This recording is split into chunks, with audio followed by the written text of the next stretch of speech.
فرض کرو تمہیں سردی لگتی ہے، اگر تم زبان سے روئی لحاف پکارنا شروع کر دو تو سردی لگنی بند نہ ہوگی، چاہے تم رات بھر میں 1,00,000 تسبیحیں روئی لحاف کی پڑھ ڈالو۔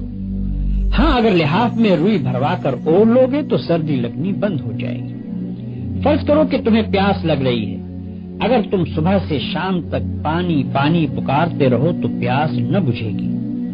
ہاں، پانی کا ایک گھونٹ لے کر پی لو گے تو کلیجے کی ساری آگ فوراً ٹھنڈی ہو جائے گی۔ بس یہی حال کلمہ طیبہ کا بھی ہے، فقط 6-7 لفظ بول دینے سے اتنا بڑا فرق نہیں ہوتا کہ آدمی کافر سے مسلمان ہو جائے، ناپاک سے پاک ہو جائے، مردود سے محبوب بن جائے، دوستی سے جنتی بن جائے۔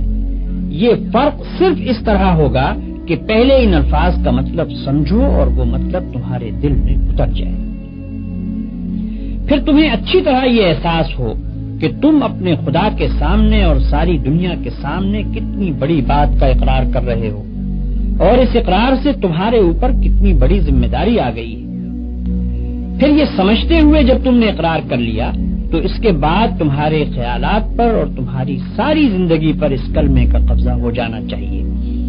پھر تم کو اپنے دل و دماغ میں کسی ایسی بات کو جگہ نہ دینی چاہیے جو اس کلمے کے خلاف ہو۔ پھر